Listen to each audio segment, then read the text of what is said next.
Push the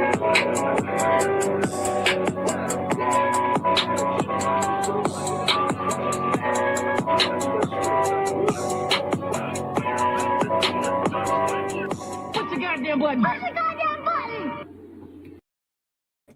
So, Angel Reese went live and got very emotional after her ex-boyfriend, Jalen Duran, allegedly exposed her.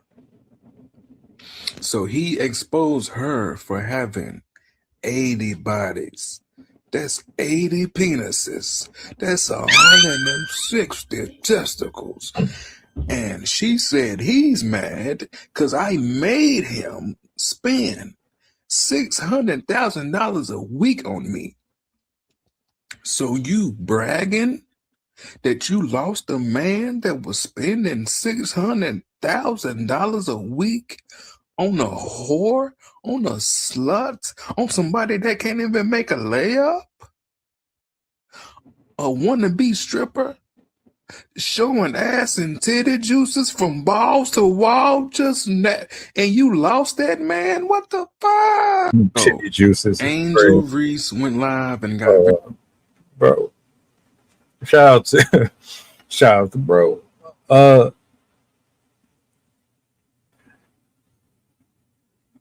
I don't even know where to start with this, bro. I guess they like been going back and forth, you know, typical breakup stuff. The difference is these are just rich, spoiled people who argue online with their personal issues instead of keeping it private. And like I'm trying to be very like neutral in this case, right? For me, I always believed in handling everything off screen. Nothing should ever be for the camera or the public. As far as they're concerned, y'all could still be together. Then y'all ain't seen each other in 8 years. That's how well you're supposed to keep your privacy. But I want to talk about one,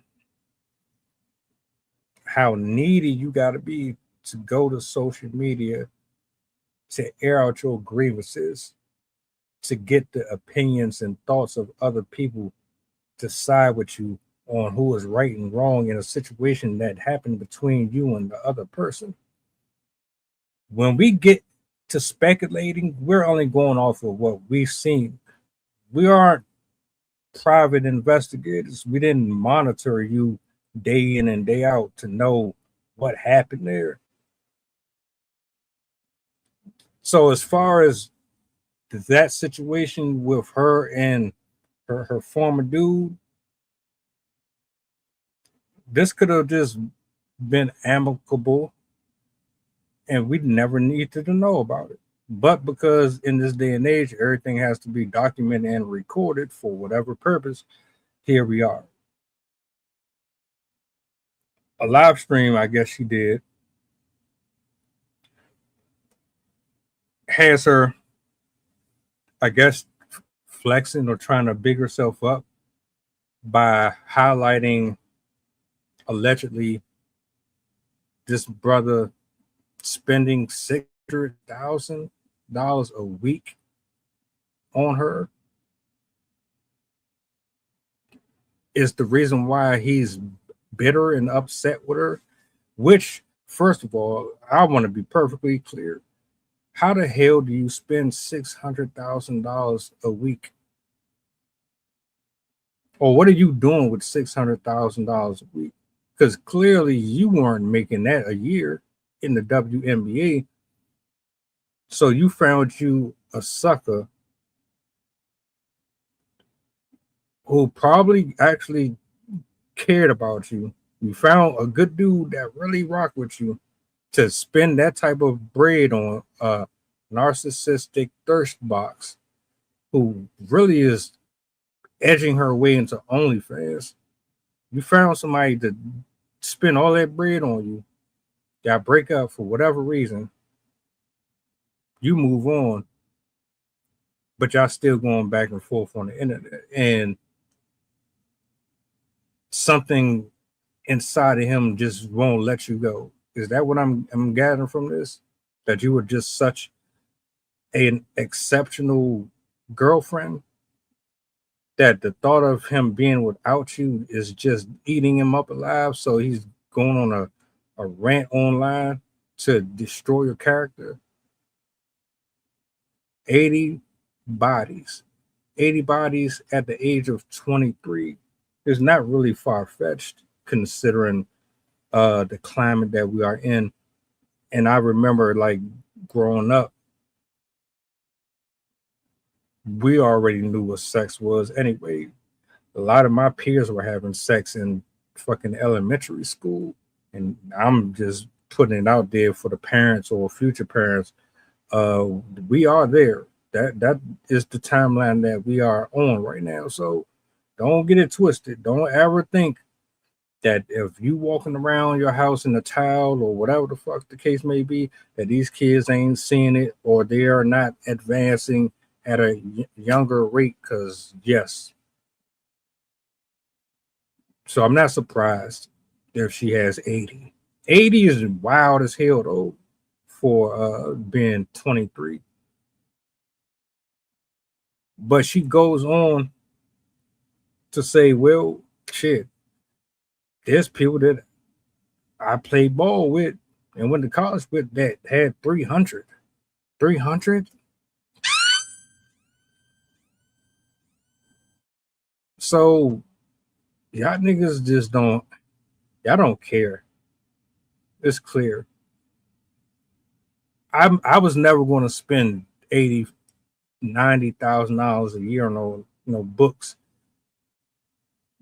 a degree, and then come out into the work field and not have a job. I think college is one of the biggest scams that you could ever like formulate. But you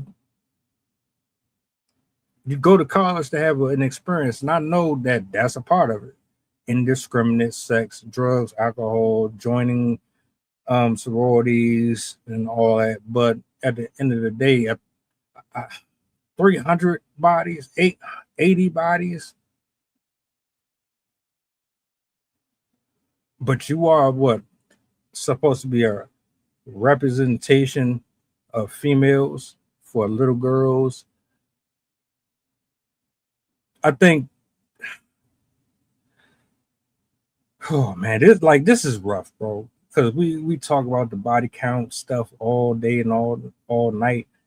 Well, men can have all these body counts, then it shouldn't be a problem with women, but y'all won't never disclose y'all numbers. Really, all this shit is trifling. It's nasty as hell. That's why we got so many STDs and diseases and soul ties out here, because nobody has discipline anymore at all. Everything is overly sexualized. And what's really concerning is that you don't understand that while we celebrate the accomplishments of having intercourse with so many different people, that's not really a victory when you understand like what it actually does to your spiritual body and your physical body, your mental health and all that. It's not really a win. So it's like you saying, well, I only had 80, but compared to some of them, they had it just, even her saying that, it makes you realize just how sneaky, conniving, and nefarious a lot of these women, not all, but a lot of these women are when it comes to sharing information that might be pertinent to the person that is looking to possibly court them in the future. You don't understand what this stuff does to you in the long run. And I'm sorry, I ain't knocking it, to each his own. I never thought that she was someone that little girls should look up to. But for all intents and purposes, you got a whole new dude, right? You shouldn't be going back and forth with him. And as far as your ex, Why are you still going back and forth with her, sir? Why? Are you really that butthurt? Like, what happened, my guy? Why are you still arguing with her? Once I walk away from you, I don't want to talk about you. I don't want your name coming up in conversations. Your name does not exist to me anymore. You are just no. I don't know how y'all be still doing it. I don't want nothing else to do with you. But see, clout and attention is a hell of a drug. All this money, all this success, all this fame. And you actually sat up here allegedly and was handing out that type of money to a chick who didn't even respect her body enough to keep it tight and healthy for that one specific person. 80 at 23 is wow. That's horrible. Y'all can try to make it seem like that's not bad at all. But I guarantee you a lot of y'all would wish you could start all over again. Y'all need to mature. Period. And being that irresponsible, blowing your like you can do whatever you want, but that's irresponsible as hell. If you really out here just blowing your money on stupid shit like that for a woman that you wasn't even about to marry, oh yeah, you definitely gonna have to take an L with this too. It ain't just on her. Where in your mind did you think that that was going to make her a wife or make her reciprocate or love you areas that you needed? You NBA players, these y'all make some of the fucking horrible decisions. Y'all can't choose partners for nothing. But to each his own. To each his own. She admits to 80. I wouldn't even be surprised if it was more, especially right now. You around all these stars and shit. Oh yeah. I'm not putting that on your jacket, but shit, if you can call out your friends for catching 300, like this is, I'm gonna shut up.